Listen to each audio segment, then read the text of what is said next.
Shalom, puji Tuhan. Saya cuma bilang ya, kalau kita masih bisa ketemu, kita masih bisa berjumpa saat ini, itu semua karena anugerah.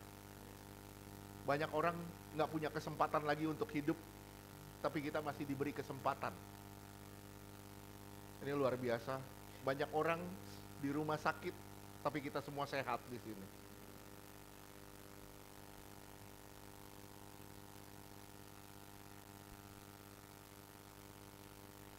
Bersama Tuhan kita jauh lebih beruntung daripada banyak orang. Amin. Sekarang kita akan sama-sama membahas satu topik. Kalau menurut saya ini sangat mendasar. Menurut saya ini sangat mendasar bagi kekristenan. Mungkin ada banyak hal yang saudara sudah sering dengar dari perkataan-perkataan ini. Tapi saya minta kita belajar sama-sama. Mungkin bagi kita ini biasa, tapi untuk menjalaninya itu nggak mudah, nggak biasa. Saya tanya dulu sekarang semuanya di sini, siapa di sini yang sudah merasa lahir baru? Puji Tuhan. Bahaya kalau kita merasa kita semua termasuk saya. Bahaya kalau kita merasa sudah lahir baru, ternyata sifat dan karakter barunya belum keluar. Saya berharap kita semua benar-benar sudah lahir baru. Amin. Sekarang kita sama-sama belajar tentang menjadi manusia baru di dalam Kristus. Menjadi manusia baru di dalam Kristus. Perjalanan kerohanian kita diawali dengan lahir baru. Setelah lahir baru, harus diikuti dengan pembaruan. Enggak selesai di lahir baru, tapi harus dibaharui. Harus dibaharui. Saya bilang sama saudara, ini dua hal yang tidak bisa dipisahkan. Antara lahir baru dengan pembaharuan itu tidak bisa terpisahkan. Sampai kapanpun itu tidak bisa dipisahkan. Kalau saudara merasa sudah lahir baru, saudara harus diperbaharui. Kalau saudara diperbaharui, saudara harus mulai dengan lahir baru. Dan ini tidak bisa dipisahkan sama sekali. Ini harus berjalan berkesinambungan. Lahir baru itu terjadi sekali pembaharuan. Tapi pembaharuan itu terjadi berkesinambungan. Saya ulang sekali lagi. Lahir baru itu terjadi satu kali. Tapi pembaharuan itu terjadinya berkesinambungan. Berkelanjutan. Sama-sama kita lihat di Titus 3 ayatnya ke-5. Pasal 3 ayat 5. Pada waktu itu dia telah menyelamatkan kita, bukan karena perbuatan baik yang telah kita lakukan, tetapi karena rahmat-Nya oleh pemandian kelahiran kembali dan oleh pembaharuan yang dikerjakan oleh Roh Kudus. Ya, saudara lihat ya, itu ada kelahiran kembali dan pembaharuan yang dikerjakan oleh Roh Kudus. Saudara tahu, pembaharuan ini berasal dari bahasa Yunani yang dipakai. Bahasa Yunani yang dipakai pembaharuan itu adalah anakainosis. Anakainosis. Ana artinya apa? Ana itu artinya lagi. Lagi. Kainosis yang artinya pembaharuan. Jadi pembaharuan itu terjadi berkesinambungan.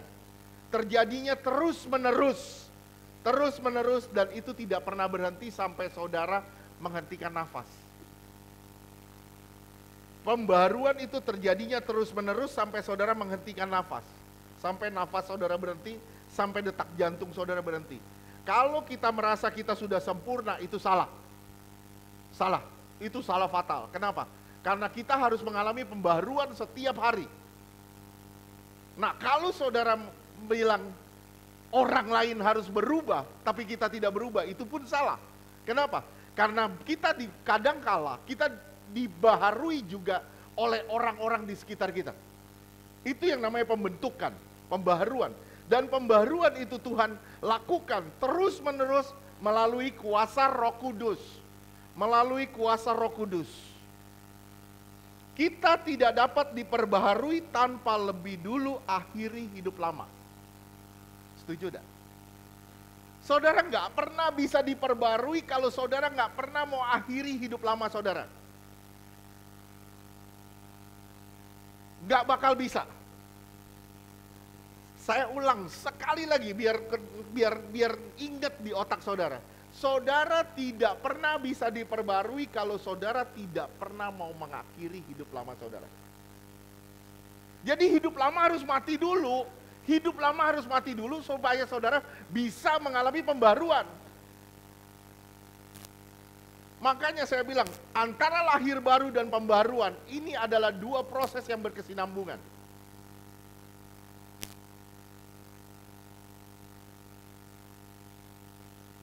Simak ya, bayi lahir telanjang. Saat saudara dan saya lahir, kita telanjang. Ini artinya apa? Ini artinya totalitas, penyerahan diri. Ini artinya penyerahan diri. Pada waktu saudara lahir baru, itu saudara menyerahkan diri total sama Allah. Yang artinya saudara mulai dengan hidup yang baru, saudara di situ telanjang. Dibersihkan lagi. Nah, Tuhan mau memakaikan saudara pakaian yang baru, saudara diperbarui terus tiap hari. Saudara tidak pernah akan diperbarui kalau saudara tidak pernah mengakhiri hidup lama. Begitu hidup lama saudara berakhir, saudara bilang, saya stop sampai sini. Mulai hari ini, Tuhan yang bergerak di dalam hidup saya. Saya mati mulai hari ini. Saya menyerahkan diri. Itu namanya lahir baru. Banyak orang, banyak orang basah tanpa kuasa. Kalau saya bilang, baptisan, mengalami baptisan, benar mereka dibaptis, diselamkan, betul, tapi basah, tapi nggak punya kuasa. Akhirnya apa? Hidupnya kalah terus dengan dosa. Gagal terus. Kenapa? Karena pada waktu dia nyerahi, pada waktu dia dibaptis, dia menjadi orang Kristen, tapi bukan menjadi pengikut Kristus. Menjadi orang beragama, tapi tidak menjadi pengikut Kristus yang menyerahkan diri total sama Tuhan. Saya sampai bilang sama istri saya juga sampai ngomong, saya bilang gereja harus bertanggung jawab sama hal begini. Gereja harusnya menekankan orang, gimana caranya mereka menyerahkan diri total sama Allah. Sepanjang perjalanan hidup kita bergantung pada kuasa Allah via rohnya, yaitu via rohnya, melalui rohnya yang mengalir di dalam kita. Sekali lagi saya bilang, sepanjang perjalanan hidup kita bergantung sepenuhnya pada kekuatan Allah melalui rohnya yang mengalir dalam hidup kita. Galatia 3 ayat 3. Galatia 3 ayat 3. Adakah kamu sebodoh itu? Kamu telah mulai dengan roh. Kamu sudah mulai dalam roh. Terus. Maukah kamu sekarang mengakhiri? Jangan akhiri dengan daging. Kalau kamu sudah masuk di dalam air, kamu serahkan diri sama Tuhan. Saya bilang sama saudara, jangan bodoh. Kenapa? Jangan sampai kamu mengakhiri hidupmu dalam daging. Binasa kamu. Bahaya luar biasa. Jangan bodoh. Kamu sudah mulai dalam roh. Jangan jalan di dalam daging. Jangan hidup di dalam daging. Jangan pelihara itu daging. Matiin daging. Lewat proses, lewat kuasa rohnya. Jika Anda sepenuhnya bergantung pada Allah, bukankah kelahiran kembali adalah jaminan kita hidup dalam kemenangan? Saya ulang sekali lagi, jika saudara benar-benar bergantung kepada Allah, bukankah kelahiran kembali adalah jaminan kita untuk hidup di dalam kemenangan? 1 Yohanes 5 ayat 4. 1 Yohanes 5 ayat 4. Sebab semua yang lahir dari Allah mengalahkan dunia.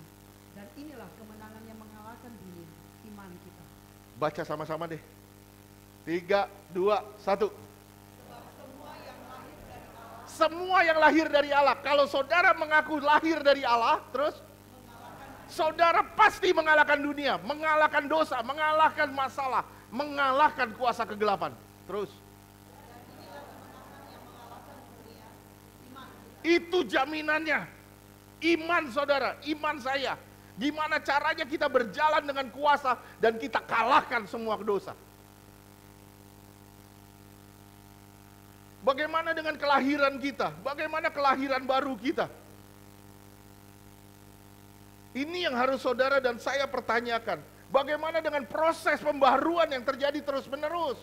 Memang belum sempurna, tapi kita mau terus-menerus selalu disempurnakan.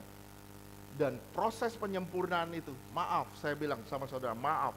Proses penyempurnaan kadangkala sangat menyakitkan. Sangat menyakitkan. Oleh sebab itu, saudara harus bergantung sepenuhnya kepada Allah. Jika kehidupan rohani kita diisi dengan kekalahan demi kekalahan, berarti ada yang tak beres. Jangan-jangan kita belum sungguh-sungguh lahir baru. Jangan-jangan kita belum sungguh-sungguh serahin diri pada Allah. Jangan-jangan kita belum benar-benar lahir baru. Saya ulang ya, sekali lagi, biar nancep. Jika kehidupan rohani saudara diisi dengan kekalahan demi kekalahan, berarti jangan-jangan ada yang tidak beres dengan kerohanian kita. Jangan-jangan kita belum sungguh-sungguh di dalam Tuhan, atau belum sungguh-sungguh serahin diri sama Tuhan. Lahir baru adalah jalan menuju pembaruan. Lahir baru adalah jalan menuju pembaruan. Jika tidak bisa dibaharui, berarti kita belum menyerahkan diri total sama Allah. Berarti kita belum benar-benar serahin diri total sama Allah. Jadi gini, Karen, misalnya saya Gepeto, tahu? Pinocchio, dia Pinocchio. Misalnya, dia boneka kayu. Kalau dia berontak, dia nggak mau dibentuk, saya nggak bakal bisa bentuk dia. Dia harus serahin dulu ke saya, baru saya bisa bentuk dia. Entah hidungnya panjang atau hidungnya pendek, itu terserah. Pokoknya saya taunya saya akan membentuk dia jadi yang terbaik menurut saya. Menurut saya. Kenapa? Karena saya the creator. Saya pencipta. Dia ciptaan. Nah, ini loh, kadang kita berontak sama Allah. Tuhan, capek Tuhan kenapa begini, Tuhan kenapa begini, Tuhan kenapa begini, Tuhan kenapa begini. Kita jangan komplain, seakan-akan Tuhan itu salah total dalam membentuk kita. Enggak, Tuhan enggak bakal salah dalam membentuk kita. Kita yang salah dalam melangkah. Itu yang pertama, kita salah dalam mengikut Tuhan. Tuhan gak salah dalam membentuk kita, walaupun itu sakit, gak salah. Kenapa? Kadang obat itu pahit, tapi menyembuhkan. Segala sesuatu yang menyakitkan, kadang itu juga memproses kita menjadi indah. Dan itu hebatnya Tuhan. Ya, kalau saya adalah pencipta, saya berhak sama ciptaan saya. Saya jahat? Enggak, Tuhan enggak pernah jahat. Tuhan mau bawa saudara, Tuhan mau bawa saya ke tempat dia berada. Istilahnya begini, kalau saya punya istilah gini, gue nih mempelai laki-laki. Gue kepengen deh perempuan ini datang ke gue. Perempuan ini saya ibaratkan gereja. Saya bilang ini gereja. Gereja itu harus mengalami proses pembentukan. Makanya Tuhan bilang, penampian itu dimulai dari rumah Tuhan. Siapa bilang dari gereja? Dari rumah Tuhan. Penampian itu dimulai dari rumah Tuhan. Ditampi rumah Tuhan ini. Diayak. Yang gak ada isinya, itu terlempar. Yang gak ada isinya apa? Gak ada firman, gak ada relasi, gak ada hubungan dengan Tuhan. Itu terlempar keluar. Tapi yang ada isinya, yang berat, itu tetap dibawa ke tempat Tuhan. Saya berharap saudara bisa ngerti. Kehidupan jasmani itu dimulai dari kelahiran dan ditutup dengan, halo, saya ulang, kehidupan jasmani dimulai dengan kelahiran, ditutup dengan kematian. Beda dengan kehidupan rohani. Kehidupan rohani dimulai dengan kematian, diakhiri dengan kehidupan. Ulang ya, saya ulang ya. Kehidupan jasmani dimulai dengan, diakhiri dengan, kehidupan rohani dimulai dengan, diakhiri dengan, mati apa? Mati daging, mati keinginan, mati daging, sampai saya sepenuhnya milik Tuhan. Di situ baru saudara mendapatkan kehidupan yang sesungguhnya. Oke. Kehidupan jasmani kita ditutup dengan kematian, tapi kehidupan rohani itu diawali dengan kematian. Kehidupan rohani diawali dengan kematian. Dalam proses lahir baru, kita mengandalkan anugerah demi anugerah. Tuhan limpah dengan anugerah. Tuhan limpah dengan anugerah. Anugerah apa? Anugerah seakan-akan Tuhan buka tangan terus sama kita. Tuhan buka tangan terus. Ayo nak, selagi ada kesempatan. Anak ini jatuh, jalan jatuh. Ayo nak, jalan terus, maju terus. Tuhan buka tangan. Anak ini jatuh lagi, Tuhan tetap buka tangan. Dan Tuhan memberi dia semangat.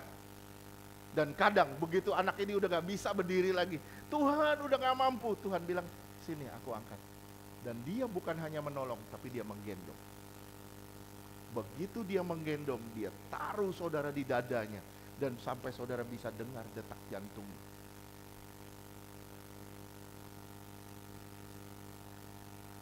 Mungkin hari ini kita gagal. Tapi sadar gak, Tuhan lagi buka tangan di depan saudara. Dan Tuhan bilang, mari nak, jangan menyerah.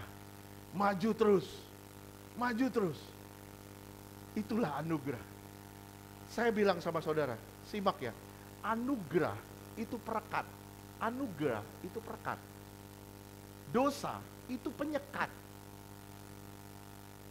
Ngerti gak sih? Kenapa? Bengong semua, terpesona sama saya. Apa Rano Karno?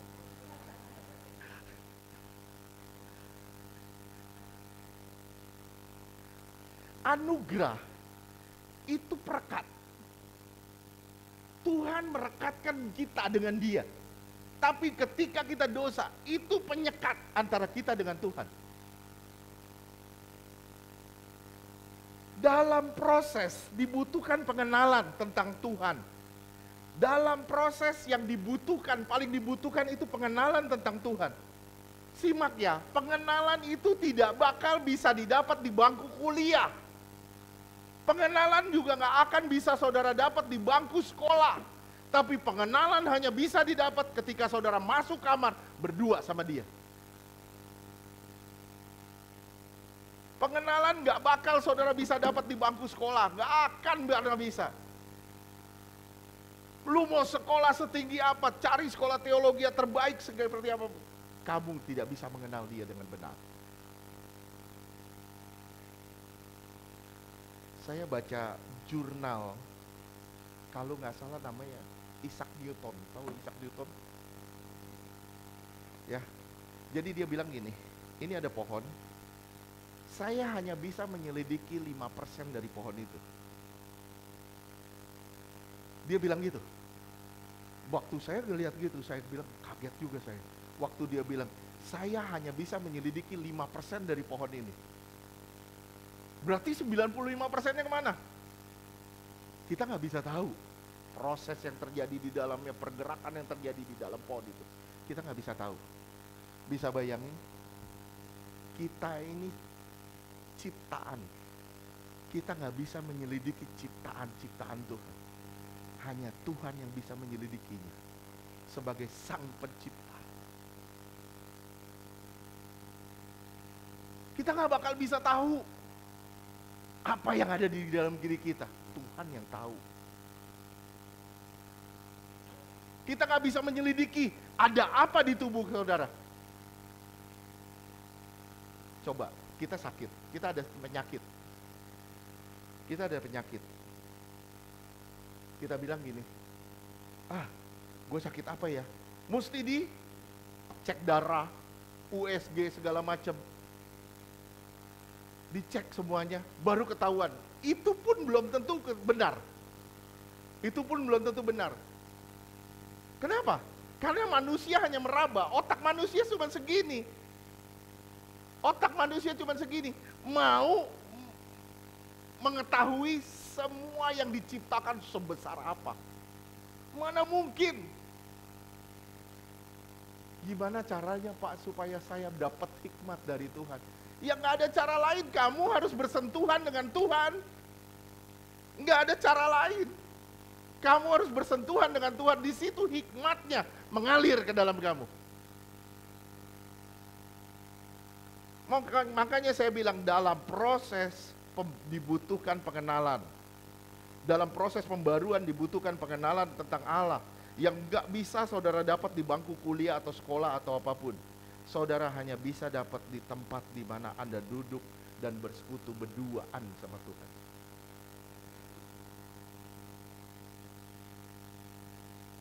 Saudaraku, saya rindu kita semua berubah deh. Kita semua ngalamin yang namanya bukan sekedar lahir baru, tapi pembaruan terus menerus. Diperbaharui terus menerus. Sekarang kita lihat ada beberapa hal yang harus diperhatikan dalam proses lahir baru dan pembaruan.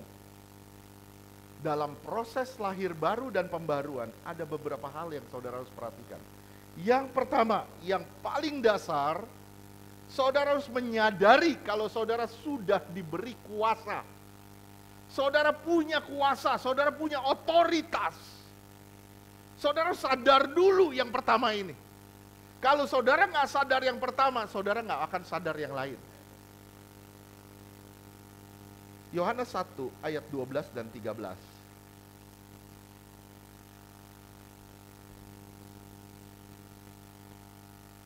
Yohanes 1 ayat 12. Tetapi semua orang yang menerimanya diberinya kuasa Kuasa. menjadi anak-anak Allah, yaitu mereka yang percaya dalam namanya.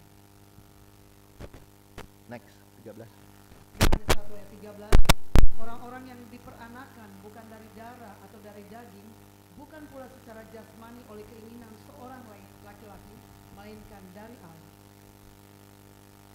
Hebat ya. Saya dilahirkan karena keinginan papa dan mama saya.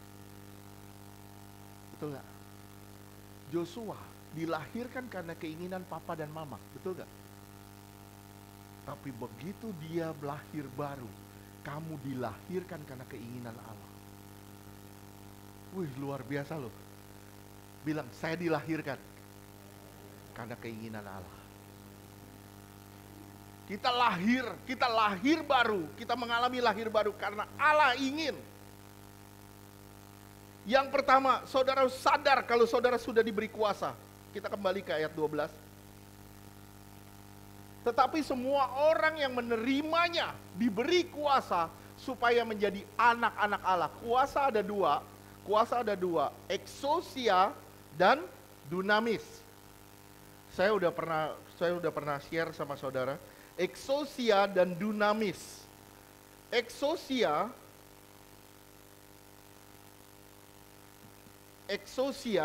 ini artinya kuasa dalam hal otoritas. Misalnya, saya pernah bilang sama saudara, gini, begitu Lia dijadwalkan sebagai WL, dia punya otoritas gak? Punya kuasa gak? Punya gak? Ya, waktu dia bilang, saya mengundang semua bangkit berdiri, semua berdiri kan? Ya, semua berdiri. Waktu dia bilang, Ya, silakan duduk. Semua duduk.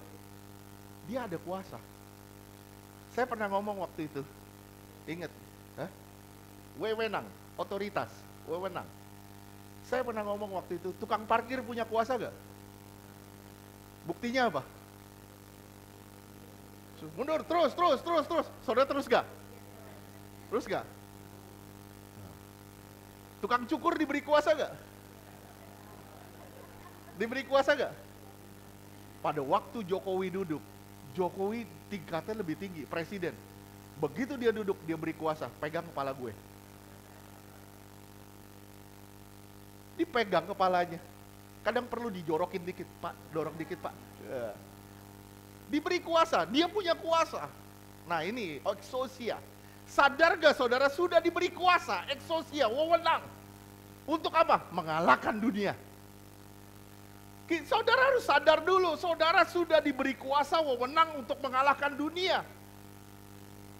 Nah bagaimana Pak caranya saya mengalahkan dunia? Saudara perlu dunamis. Ngerti gak sih? Jadi kuasa ada dua. Satu diterjemahkan eksosia di Yohanes 1 ayat 12. Satu lagi diterjemahkan dunamis. Di Kisah Rasul 1 ayat 8. Kamu diberi kuasa jika Roh Kudus turun atasmu. Dunamis. Gimana caranya kita dapat, gimana caranya kita punya wewenang, kita bisa mengalahkan dunia. Gimana Pak caranya? Saudara harus dilengkapi dengan dunamis. Dengan kuasa yang meledak-ledak di dalam saudara. Gimana Pak caranya supaya kuasa ini terpelihara? Saudara harus bangun hubungan dengan Allah. Nggak ada cara lain. Saudara bisa ngerti nggak rentetannya saya ngomong? Bisa memahami nggak rentetan yang saya ngomong tadi? Bisa? Saya ulang sekali lagi ya. Kalau saudara diberi kuasa, saudara sadar, saudara punya wewenang, punya otoritas, mengalahkan dunia. Gimana caranya? Saudara harus dilengkapi dengan kuasa yang meledak-ledak dari Roh Kudus. Dunamis. Gimana caranya supaya kuasa ini terpelihara dan apinya makin besar? Saudara harus bangun hubungan dengan Allah. Makanya firman Tuhan bilang apa? Latihlah dirimu beribadah. Latihlah dirimu beribadah. Kejarlah keselamatan. Kejarlah keselamatan.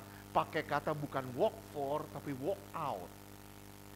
Saya bilang sama saudara, saudara percaya nggak di tubuh saya, di perut saya ada six pack? Percaya? Percaya nggak? Tapi saya mesti walk out. Saya mesti walk out. Kalau saya nggak walk out, six pack-nya nggak keluar.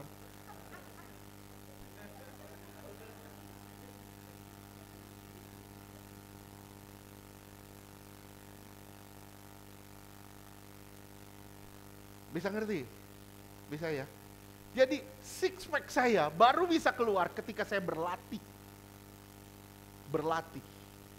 Kalau saya nggak berlatih, ini nggak akan keluar nih. Ini tetap nol aja. Turun 3 on. Lumayan lah. Kalau babi 3 on masih lumayan lah. 300-an ada ya.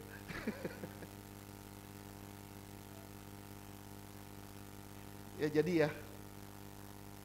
Satu, saudara sadar. Kalau saudara setelah diberi kuasa, saudara lahir secara jasmani karena keinginan papa mama. Tapi saudara lahir rohani itu karena keinginan Allah. Itu luar biasanya. Kenapa? Begitu indahnya saudara dipilih Tuhan. Begitu indahnya, cantiknya saudara dipilih Tuhan. Mungkin kita bilang, aduh Pak, saya nggak ganteng sedikit pun enggak, saya nggak cakep, hidung saya nggak mancung. Di mata Tuhan engkau cantik. Di mata Tuhan engkau indah. Tapi gimana caranya Pak supaya indah? Kamu harus berlatih make up rohani. berlatih dandan. Gimana caranya saudara mendandani diri saudara sampai saudara cantik di mata Tuhan. Makanya di Wahyu 21 dibilang gereja Tuhan itu berhias seperti mempelai. Gereja Tuhan harus dihias seperti mempelai. Bisa paham? Bisa. Kalau perempuan udah di depan kaca, waduh lama. Di depan kaca lama, padahal nggak berubah, begitu-gitu aja. Lama sampai, waduh, bedak diambil terus, sampai mukanya kayak meja karambol gitu. Tebel banget meja bedaknya. Begitu ketemu cowoknya, aduh licinnya. Ya, jadi kita belajar ya sama-sama ya. Kita mendandani gimana caranya biar roh Allah mendandani kita. Kita harus serahkan diri kita total sama Tuhan. Amin. Ingat saudara, saudara telah diberi kuasa. Saudara bukan dilahirkan dari keinginan papa mama saja. Secara rohani saudara dilahirkan karena keinginan Allah. Saudara sadar itu. Saudara punya kuasa, gimana caranya supaya kuasa ini jadi sesuatu yang powerful? Saudara harus bangun hubungan dengan Tuhan. Harus bangun hubungan dengan Tuhan. Itu yang pertama. Yang kedua, beberapa hal yang harus diperhatikan dalam proses lahir baru dan pembaruan. Yang kedua, saudara melihat kerajaan Allah. Saudara melihat kerajaan Allah dan saudara dikendalikan oleh kuasa Roh Kudus. Saudara harus lihat kerajaan Allah dan saudara harus dikendalikan oleh kuasa Roh Kudus. Yohanes 3 ayat 3. Yohanes 3 ayat 3, Yesus menjawab katanya, Aku berkata kepadamu, sesungguhnya jika seorang tidak dilahirkan kembali, ia tidak dapat melihat kerajaan Allah. Jadi ini dasarnya, kalau saudara nggak lahir baru, saudara nggak pernah bisa ngelihat kerajaan Allah. Nggak akan pernah bisa ngelihat. Oleh sebab itu saudara harus lahir baru. Gimana Pak? Gimana caranya lahir baru? Tuh gampang, nyerahin diri total aja sama Tuhan. Tuhan, saya nyerah. Saya pernah ngomong sama saudara kan, kalau saudara nggak nyerah, Tuhan akan bikin saudara sampai nyerah. Kejam ya? Enggak, Tuhan baik luar biasa. Dia mau saudara berubah. Kalau saudara nggak pernah nyerah, Tuhan bilang, gue udah terlanjur jatuh cinta sama dia. Gue bikin dia sampai nyerah. Sampai nyerah. Saudara harus, kalau saudara tidak lahir kembali, saudara tidak pernah akan bisa ngelihat kerajaan Allah. Dan saudara harus dikendalikan oleh kuasa Roh Kudus. Yohanes 3 ayat 8. Yohanes 3 ayat 8, Angin bertiup kemana ia mau dan engkau mendengar bunyinya. Tetapi engkau tidak tahu dari mana ia datang atau kemana ia pergi. Demikianlah halnya dengan tiap-tiap orang yang lahir dari roh. Nah, kalau saudara lahir dari roh, kadang hal-hal yang aneh yang Tuhan dorong kita. Hal-hal yang gak masuk di akal, Tuhan suruh kita melakukan itu. Benar. Sampai kita dibilang sama orang, kita dibilang, lu gila lu. Gak masuk di akal yang lu bikin. Gak masuk di akal. Tapi benar, kalau Tuhan suruh pasti jadi. Kalau Tuhan suruh pasti jadi. Tapi saya sampai hari ini kalau Tuhan udah ngomong ajak jalan-jalan, pergi retret, itu paling saya takut. Siapa tuh? Siapa tuh? Pada mau jalan-jalan ya? Nanti belum ada tanda dari Tuhan.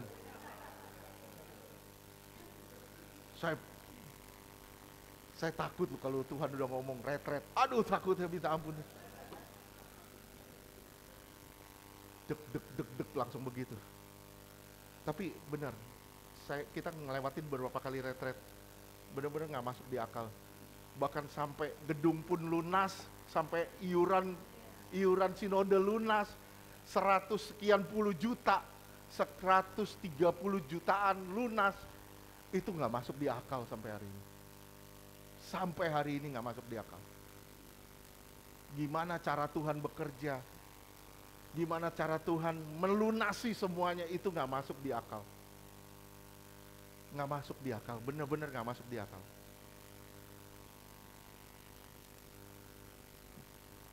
Kalau saudara nanya misalnya, Pak, gimana Pak ngelewatinnya? Saya bilang, kalau boleh saya milih, saya nggak mau ngelewatin itu. Nggak gampang. Mungkin kalau saya punya uang, gampang. Tapi karena Tuhan izinkan saya ngalamin ini, supaya saya melihat, lu nggak ngelihat dari apa yang lu pegang, tapi lu lihat dari apa yang gua punya, kata Tuhan. Udah percaya aja. Waduh, ngelihat begini nggak gampang. Firman Tuhan bilang, demikianlah hal orang yang dengan tiap-tiap orang lahir dari roh, nggak tahu pergi kemana, nggak tahu datangnya dari mana. Percaya aja. Serahin diri total, artinya percaya saja.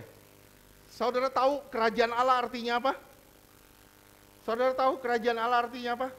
Kerajaan Allah artinya kedaulatan Allah atau pemerintahan Allah. Pertanyaan saya sama saudara, orang yang lahir baru, berarti orang yang lahir baru, dia akan mengalami kedaulatan Allah. Betul gak? Betul? Setuju? Pertanyaan saya sekarang, apakah Tuhan sudah berdaulat di dalam hidup saudara atau belum? Aduh.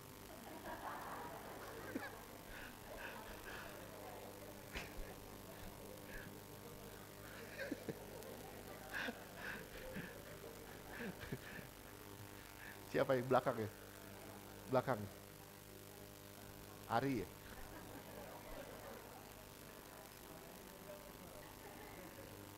Nggak apa-apa, lebih baik jujur. Supaya mujur. Oke. Ingat ya, orang yang lahir baru berarti dia mengalami kedaulatan Allah di dalam diri. Allah itu berdaulat penuh di dalam dia. Lu mau kemana, itu gue yang suruh, kata tuh. Waduh, gampang nggak? Enggak loh. Enggak gampang.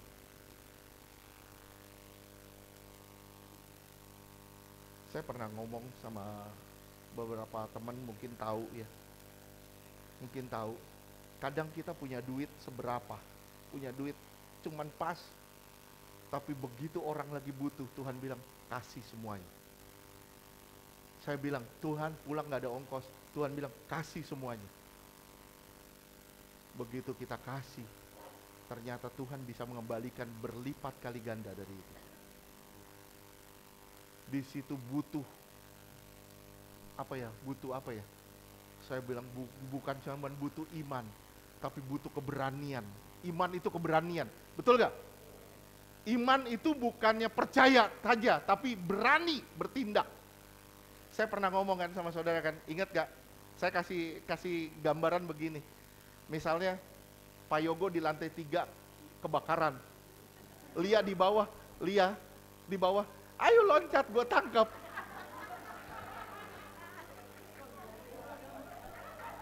Lia, ayo loncat, gue tangkap. Nah, mau loncat gak? Loncat.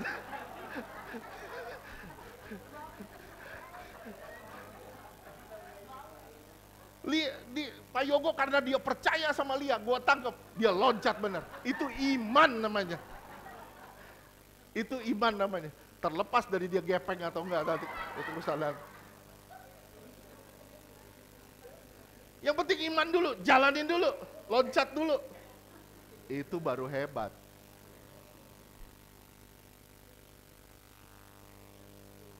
Saya ngalamin satu peristiwa lagi. Ini satu kisah ya. Mungkin kita baca nggak apa-apa deh. Di 2 Raja-Raja 6 ayat 8 sampai 14. 2 Raja-Raja 6 ayat 8. Raja negeri Aram sedang berperang melawan Israel. Nah, ini Raja negeri Aram lagi perang lawan Israel terus. Ia berunding dengan pegawai-pegawainya, lalu katanya. Dengan siapa? Pegawainya. Terus? Ke tempat ini dan itu haruslah kamu turun menghadang. Ya, terus 8, 9. Tetapi abdi Allah menyuruh orang kepada Raja Israel mengatakan, awas, jangan lewat dari Jadi tempat begini, itu. jadi begini, nih. Ini negeri ini lagi perang lawan negeri ini. Negeri ini Raja Aram, ini ngobrol nih. Raja Aram sama pegawainya, ini Raja Aram nih. Ini pegawai. Ngobrol di berdua nih, ngobrol. Si abdi Allah, Elisa, namanya Elisa, bisa dengar. Dia dengar. Dia nggak dengar di sini, tapi dia dengar dalam roh. Jadi Tuhan ngasih tahu dia. Dan bagi orang Aram, Elisa jauh lebih berbahaya daripada Yehuda. Coba terus baca deh. Awas, jangan lewat dari tempat itu, Nah ini Elisa bilang, awas jangan lewat tempat situ. Terus, sebab orang Aram sudah turun menghadang ke sana. terus, Ayat 10, sebab itu Raja Israel menyuruh orang-orang ke tempat yang disebutkan abdi Allah kepadanya. Demikianlah Elisa memperingatkan kepadanya, supaya ia berawas-awas di sana, bukan sekali dua kali saja. terus. Ayat 11, lalu mengamuklah hati Raja Aram tentang hal itu. Raja Aram ngamuk. Terus, Maka dipanggilnyalah pegawai-pegawainya, katanya kepada mereka, tidakkah dapat kamu memberitahukan kepadaku siapa dari kita memihak kepada Raja Israel? wah pasti ada yang berkhianat nih.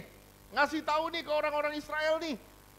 Sampai mereka tahu jalan kita. Terus, Ayat 12, tetapi berkatalah salah seorang pegawainya, tidak tuanku Raja, melainkan Elisa nabi yang di Israel. Dialah yang memberitahukan kepada Raja Israel tentang perkataan yang diucapkan oleh tuanku di kamar tidurnya. lihat ya. Dia ngucapin di kamar tidur, tapi Elisa bisa tahu. Kenapa? Karena Tuhan memberitahu. Kadang Tuhan memberitahu kita hal-hal yang tidak orang tahu. Hal-hal yang tersembunyi, Tuhan bisa singkapin. Tuhan ngejaga kita supaya kita tidak celaka. Tuhan jaga kita supaya kita tidak bermasalah. Tuhan kasih tahu jalannya. Dan permasalahannya di mana? Bagi musuh, Elisa adalah ancaman. Betul nggak? Elisa adalah ancaman. Nah pertanyaan saya, bagi kuasa kegelapan, apakah saudara ancaman? Ancaman nggak? Atau saudara yang terancam? Tadi Ibu ini bilang, Ibu Yuli ngomong sama saya, Pak itu saudara saya bilang, lu kalau ada masalah, jangan lapor ke keluarga, lapor ke Pak Ferdi. Kenapa? Karena dia ancaman gitu.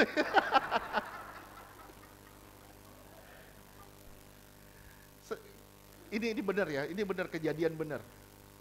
Saya waktu itu lagi duduk-duduk sama istri saya, kita nunggu lagi mau pelayanan di Iktus. Tiba-tiba ada orang datang dari Sulawesi, dari Goa, tahu Goa? Goa, bukan Goa kafe, bukan kafe Goa, dari Goa Sulawesi. Nggak kenal sama saya. Dia turun mobil, dia langsung teriak-teriak dari mobil. Begitu turun mobil langsung teriak, Ferdi, gua bunuh lu ya. Saya bilang, lah siapa ini? Tiba-tiba bilang, gua bunuh lu ya. Saya diam gini, saya liatin begini, tiba-tiba dia jatuh, blek. Akhirnya diangkat. Ternyata itu kuasa gelapnya udah tahu kalau dia mau dilepasin. Jadi dari jauh dia udah teriak, Ferdi gua bunuh lu ya.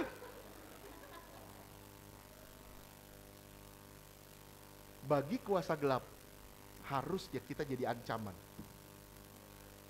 Amin. Tapi permasalahannya, berapa banyak orang Kristen jadi ancaman bagi kegelapan? Kenapa? Kalau saudara hidupnya menyerahkan diri total dan saudara benar-benar saudara bergaul dengan Allah, pasti hidupmu akan jadi ancaman bagi kegelapan. Saudara perhatiin ya tadi ya. Terus ayat 13. Berkatalah raja, pergilah melihat di mana dia, supaya aku menyuruh orang menangkap dia. Lalu diberitahukanlah kepadanya, dia ada di Dotan.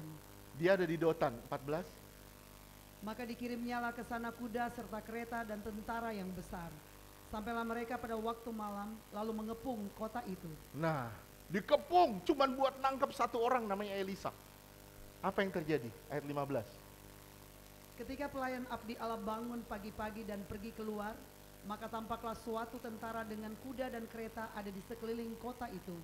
Lalu berkatalah bujangnya itu kepadanya, celaka tuanku, apakah yang akan kita perbuat?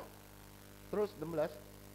Jawabnya, jangan takut, sebab lebih banyak yang menyertai kita daripada yang menyertai mereka. Bisa nggak saudara ngomong gini? Saya nggak perlu takut. Ngomong deh sekarang, saya nggak perlu takut. Karena yang menyertai saya jauh lebih besar dari apa yang menyertai mereka. Nggak usah takut. Nggak usah takut. Karena kalau saudara benar, saya ulang, kalau saudara benar, Tuhan di pihak saudara, siapa yang bisa lawan saudara? Nggak akan ada yang bisa. Kerajaan Allah menentukan siapa yang memimpin dalam hidup kita. Siapakah yang memimpin dalam hidup kita? Orang yang lahir dari Allah, bergerak berdasarkan petunjuk Allah. Kita adalah orang percaya, harus beda dengan orang-orang dunia. Kita tidak mengerjakan apa yang dunia kerjakan. Kita harus beda dengan orang dunia, harus. Kenapa? Karena kita bukan dari dunia. Saya beberapa kali saya ngomong, you are in this world but not of the world. Lancar loh. Kita dari dunia tapi bukan. Kita tinggal di dunia tapi tidak seperti dunia. Kita harus beda dengan orang dunia. Amin. Apa yang dunia kerjakan, kita nggak boleh kerjakan. Pertanyaannya, sudahkah Roh Kudus memonopoli hidup kita? Memonopoli hidup kita.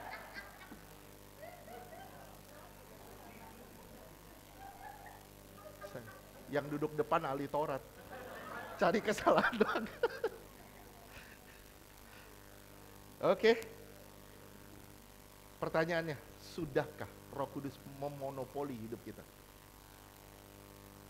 Sudahkah dia mengendalikan hidup kita sampai hidup kita sungguh-sungguh menjadi ancaman bagi kuasa kegelapan? Yang ketiga, poin ketiga, tidak berbuat dosa lagi.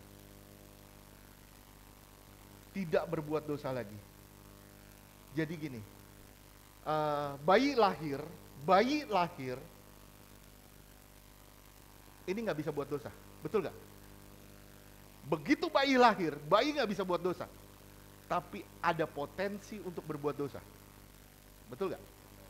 Saudara lahir baru, saudara tidak berbuat dosa, tapi ada potensi untuk berbuat dosa. Itu masuknya ke dalam pilihan. Pilihan. Jadi di 1 Yohanes 3 ayat 9.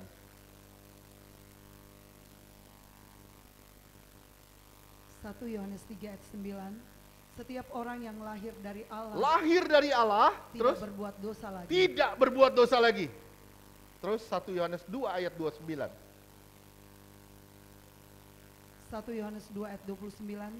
Jikalau kamu tahu bahwa ia adalah benar, kamu harus tahu juga bahwa setiap orang yang berbuat kebenaran lahir daripadanya. Setiap orang yang berbuat kebenaran, hal itu lahir dari Allah.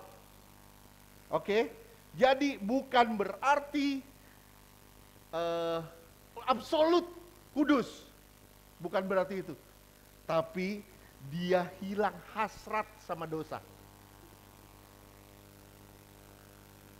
Saya nggak bisa kasih contohnya ya, teman. Saya cuma mau bawa saudara, coba saudara ngalamin sampai saudara udah nggak punya keinginan untuk berbuat dosa lagi. Ini kesalahan, ini satu kesalahan sampai saudara, aduh udah nggak kepengen lagi deh, nggak kepengen lagi buat itu. Kenapa? Ada dua alasannya.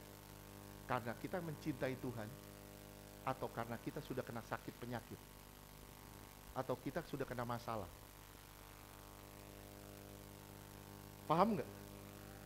Saya bilang, sebelum saudara berobat, lebih baik saudara bertobat.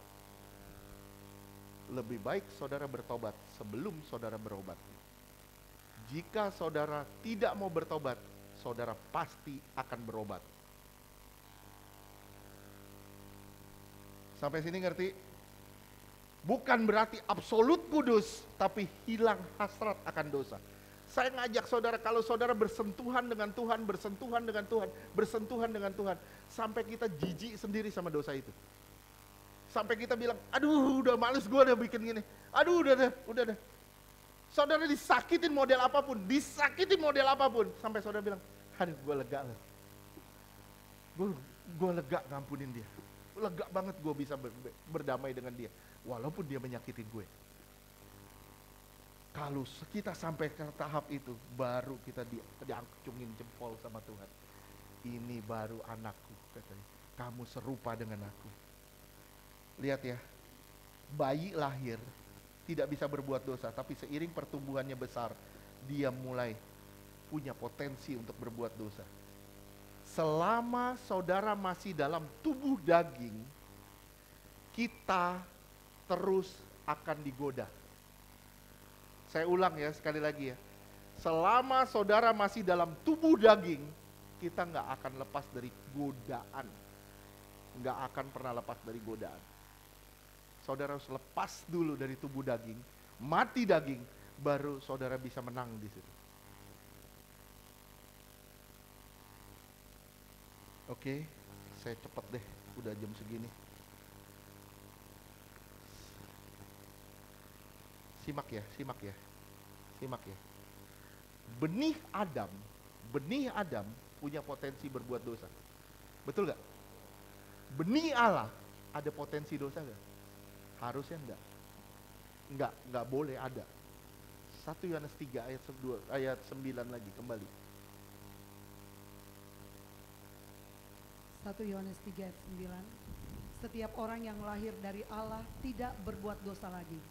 Sebab benih ilahi tidak berbuat dosa lagi. Sekali lagi saya bilang, benih Adam punya potensi dosa. Benih Allah itu kudus. Setiap orang yang lahir dari Allah tidak berbuat dosa lagi. Permasalahannya sekarang, ada nggak benih Allah di dalam kita? Kalau ada benih Allah di dalam kita, kita tidak boleh berbuat dosa lagi. Oke, potensi dosa atau hasrat akan dosa itu hilang. Karena kita lahir dari Allah. Dan saudara sih ingat tadi, kita lahir karena keinginan Allah, bukan keinginan orang tua kita aja. Oke, sampai sini ngerti? Oke, kita masuk yang keempat, kita cepat dikit. Tidak mengandalkan apapun selain Tuhan. Tidak lagi mengandalkan apapun selain Tuhan. Kita lihat Yeremia 17 ayat 5 sampai 10. Yeremia 17 ayat 5. Beginilah firman Tuhan, terkutuklah orang yang mengandalkan manusia, yang mengandalkan kekuatannya sendiri, dan yang hatinya menjauh daripada Tuhan. Ya, jadi ada 3 nih ya. Mengandalkan manusia, kekuatannya sendiri, karena hatinya udah jauh dari Tuhan. Nggak ada hubungan, nggak ada koneksi lagi dengan Tuhan. Akhirnya apa? Ngandelin manusia, ngandelin kekuatannya sendiri. Begitu kita kena masalah, kita terlibat dengan hutang, debt collector udah datang. Apa yang di otak kita? Pinjol. Kita pakai kekuatan sendiri. Kita pakai apapun yang kita bisa. Apa yang bisa bantu gua? Kita telepon orang, kita minta pertolongan, minta sana sini. Akhirnya apa? Ada jalan keluar? Enggak. Kita makin terlibat, makin dalam.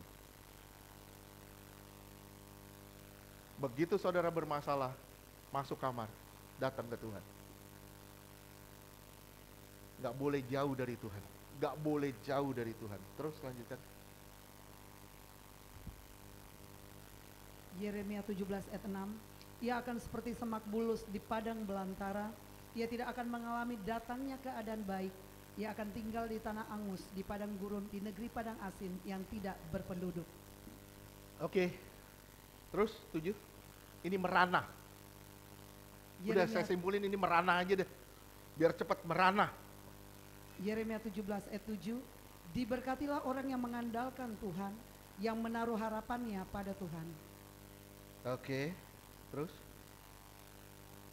Ayat 8. Ia akan seperti pohon yang ditanam di tepi air, yang merambatkan akar-akarnya ke tepi batang air, dan yang tidak mengalami datangnya panas terik, yang daunnya tetap hijau, yang tidak khawatir dalam tahun kering, dan yang tidak berhenti menghasilkan buah. 9. simak baik-baik ya, nanti kita bahas. Betapa Sedikit liciknya kita bahas. hati, lebih licik daripada segala sesuatu. Hatinya sudah membatu, siapakah yang dapat mengetahuinya? 10. Aku Tuhan yang menyelidiki hati, yang menguji batin, Tuh, untuk memberi ya. balasan kepada Tuhan setiap datang orang. menyelidiki hati, menguji batin. Terus, kita boleh tampil seperti orang suci di tempat ini, tapi Tuhan tahu siapa kita sebenarnya. Ya, terus lanjutkan. Untuk memberi balasan kepada setiap orang setimpal dengan tingkah langkahnya, setimpal dengan hasil perbuatannya. Jadi saya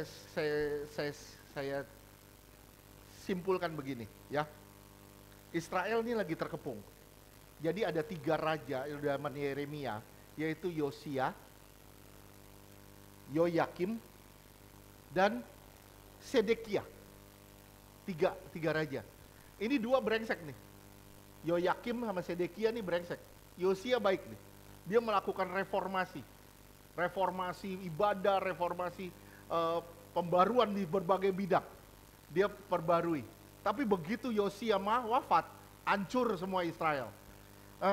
Begitu Israel hancur, jadi jahat. Israel mulai terkepung. Dikepung dari utara, raja utara. Raja utara siapa? Babel. Babel itu Mesopotamia, yang sekarang Iran. Nah ini kejadian sekali lagi nih, terjadi lagi nih, sekarang di Israel nih. Israel jahat. Israel menjauh dari Tuhan. Apa yang terjadi? Iran dipakai untuk mengepung. Iran lagi kan, dari utara. Oke? Israel terkepung. Akhirnya dibikin apa? Dia lari ke Mesir. Dia cari pertolongan di Mesir. Nah di situ Tuhan ngomong, terkutuklah orang yang mengandalkan manusia. Coba lihat, Yeremia 2 ayat 18. Yeremia 2 ayat 18. Dan sekarang apakah untungmu untuk pergi ke Mesir, hendak meminum air sungai Nil? Dan apakah untungmu untuk pergi ke Asyur, hendak meminum air sungai Efrat? Iya. Apa untungnya cari pertolongan sana sini? Apa untungnya? Kamu nggak cari Tuhan, apa untungnya? Akhirnya apa yang terjadi? Israel udah jahat banget. Coba lihat, udah nggak bisa diubah lagi. Udah bebal. Yeremia 17 ayat 1 kalau tidak salah. Saya berharap ini benar. Yeremia 17 ayat 1. Dosa Yehuda telah tertulis dengan pena besi, yang matanya dari intan. Wah, matanya dari intan loh. Terus? Terukir pada loh hati mereka dengan pada tanduk-tanduk mezbah mereka. Mata dari intan itu tajam. Jadi kalau dilihat sama intan, hati-hati, robek-robek lu baju.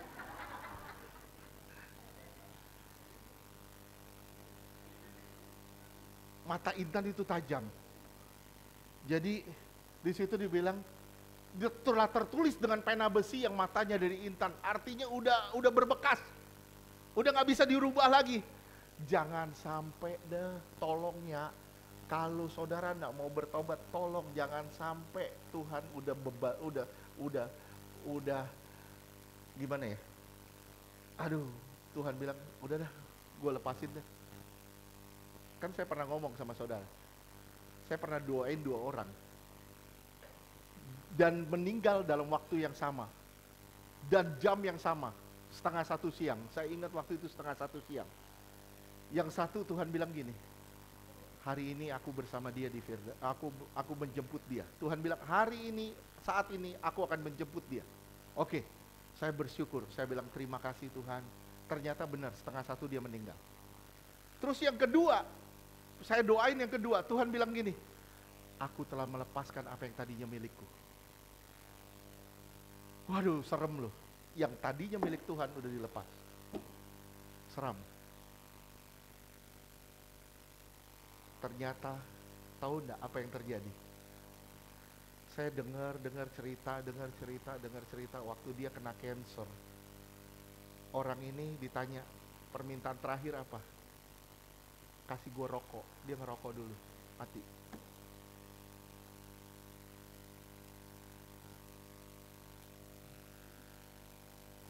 Ini beneran terjadi. Jadi Ini nggak main-main. Saya bilang, Paulus bilang gini, bahaya benar kalau kamu jatuh ke tangan Tuhan yang maha tinggi. Bahaya benar kalau Tuhan bergerak supaya kamu bertobat. Itu bahaya banget. Oke, sampai sini paham?